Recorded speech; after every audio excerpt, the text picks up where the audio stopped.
Hey everybody, welcome to Pop Culture Philosophers. I'm Rockin Robbie Billups, and it's time for the weekly pop culture wrap-up.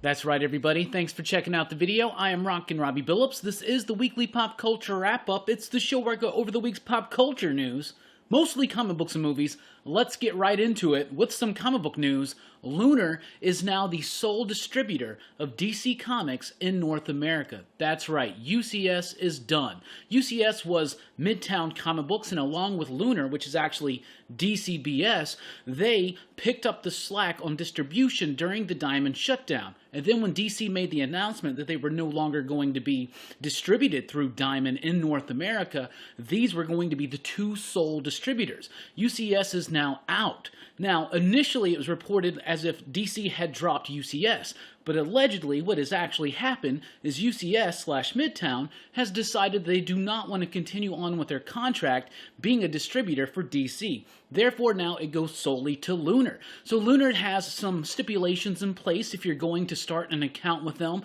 you have to be a brick and mortar store, or you have to be an online retailer with a actual checkout button, like where you purchase it. No eBay stores. You got to at least purchase $500 worth of comics or something like that. Most of these stipulations are going to be easily attained by many comic shops and online sellers, so I don't really see too many problems there. But there, of course, still is a push to get DC back into Diamond distribution for North America, but still have Lunar there as an option, because once again, now DC is onto a sole distribution plan, which kind of means, like, if you want DC, you gotta go through Lunar. You ain't got no other choice, but that's what's going on. It probably won't change too much for us comic book fans. Mostly this is going to be a headache to retailers that now have to switch again to a new distributor for their DC Comics. Let's talk about some Image Comics coming out in January. In particular, one, Ha Ha. Ha Ha is a brand new anthology book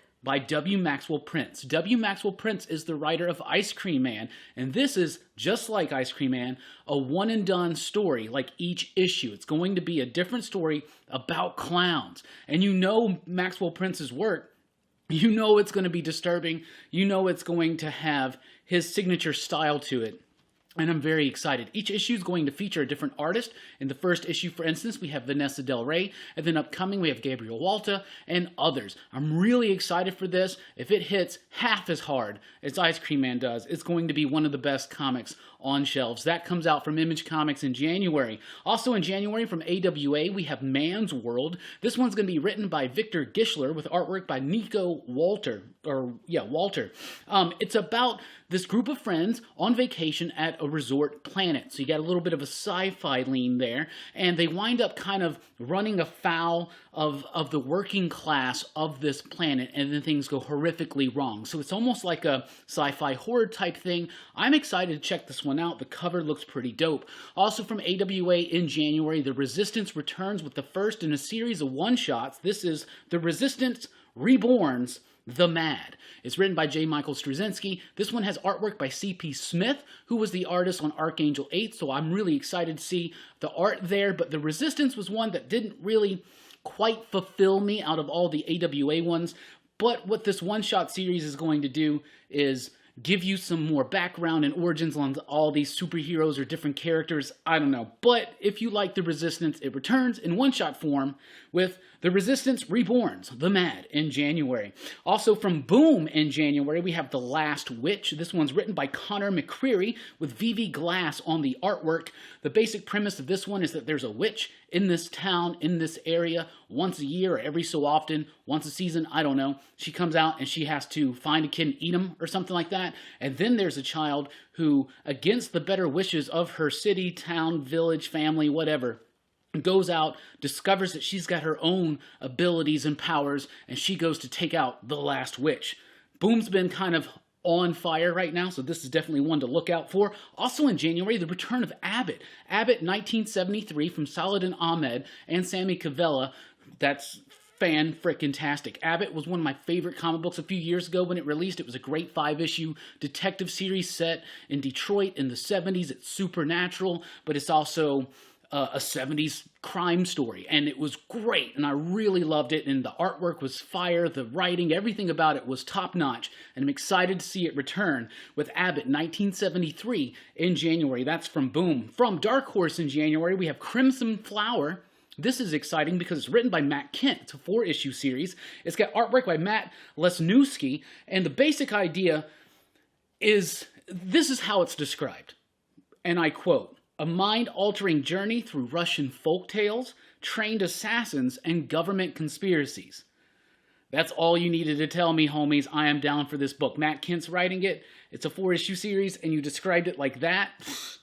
I am sold. Verse is going to be a new one from Vault/Wonderbound. Wonderbound, of course, is their middle-age imprint that they'll be launching in 2021. This one's going to be written and illustrated by Sam Beck. It's a fantasy story. It's mentioned as being very inclusive, and that it's about a society in which magic is feared. It feels a little bit like Wind, but definitely Sam Beck's going to put his own style and flair to it, and I'm excited to see that one release at some point, hopefully next year. In January of next year, though, from Aftershock, we have I Breathed a Body.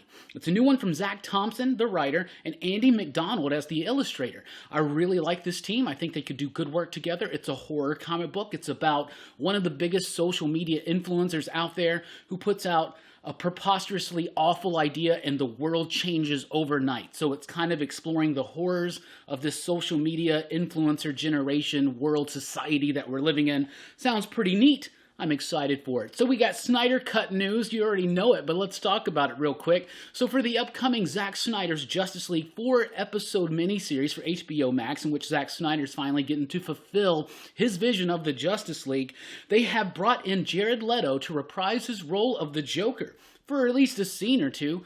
That sounds exciting, I guess, to me. Jared Leto's Joker was always something I thought could be intriguing. Now, I never saw the Suicide Squad, but obviously we know a lot of his stuff got cut. He's unhappy with it. David Ayers was unhappy with it, and we never thought we'd see this again. But I think if anybody can get what Leto could do with that character out, even just for a handful of scenes, it could be Scott Snyder for this cut. I don't know. We also have Joe Manganella. Manganella.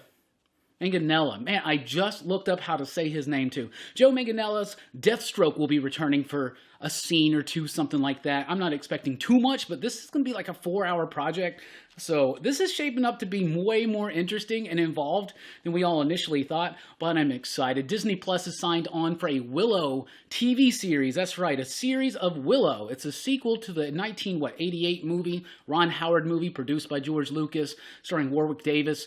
I loved Willow growing up, so it's a long time away from that movie. It's weird, but that's what happens now. They just did a 40-year sequel to Halloween, so why not? Let's bring back Willow. They got Ron Howard on board. They got Warwick Davis on board, so I'm on board. They got Rockin Robbie on board. I'm excited to check out what Disney Plus is going to do with a full-on TV series acting as a sequel to the film Willow. Speaking of random sequels, way too late, Texas Chainsaw Massacre is getting a sequel. We already knew this was in the works. Now we got a poster. Poster looks pretty cool. It's supposed to come out in 2021, and this is a direct sequel to Tobe Hooper's Texas Chainsaw Massacre. It's kind of like a no-brainer. Like, since the success of 2018's Halloween, which we are covering the day before Halloween here for PCP Horror Fest. It's actually the climactic movie review during PCP Horror Fest, though. Trust me, it's not over. There's lots of fun stuff still coming. So the way that handled it, it was a direct sequel to one. It was like a 60-year-old Michael Myers. Why not a 60-year-old Leatherface? Sure. I don't know.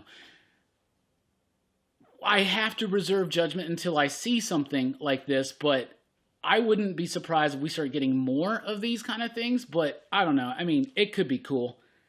I think the original Texas Chainsaw Massacre is a classic. Some of the sequels are interesting. 2 is interesting to me. Next Generation's interesting to me, actually, as well. Anyway, Evangelion 4.0. Actually, it's 3.0 plus 1.0. Why don't they just call it 4.0? Anyway, the final movie. Because Neon Genesis Evangelion never really had a satisfying ending to fans or to the creators. So they've been doing the series of movies over the last several years. They started this stuff like in, like 2008 or 9 or something like that. So they did 1, 2, and 3, which kind of did the series, and the fourth film's supposed to be like this brand all new, completely different ending that's supposed to be very satisfying. Well, we're finally getting it. It's been very much delayed, but it is releasing in Japan in January of 2021. So I mean, shortly after that, we should hopefully get an English dubbed or subbed or whatever, but I'm excited. I'm a big fan of that franchise, and I really want to sit down and watch all four of these movies and just experience it again in a new, fresh way.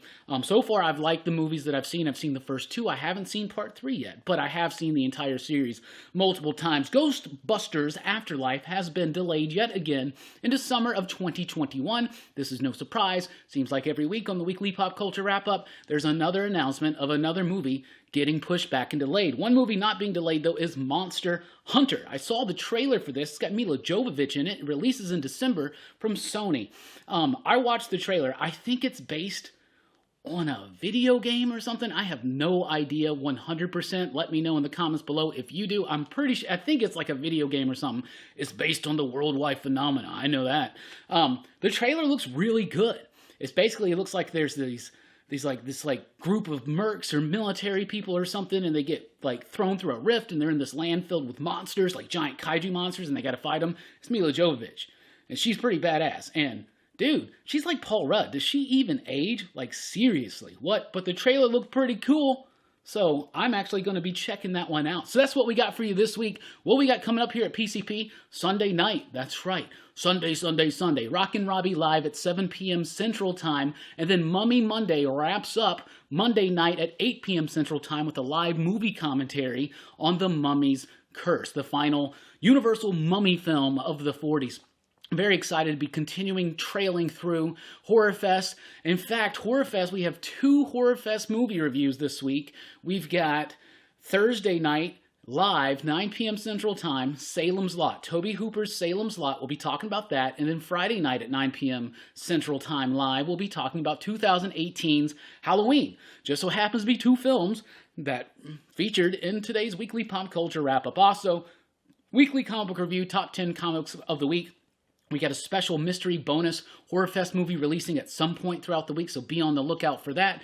And we're going to be over at Dylan's Comics on Saturday celebrating Halloween and talking about the film Trick or Treat. And I'm very excited about all of you and this and everything. Thank you guys so much for your support. Thank you for watching the video. Please do like, share, and subscribe if you haven't already. And join us over at popculturephilosophers.com for podcast blogs and a whole lot more. I've been Rockin Robbie Billups. Thanks for rocking with us. Keep on living.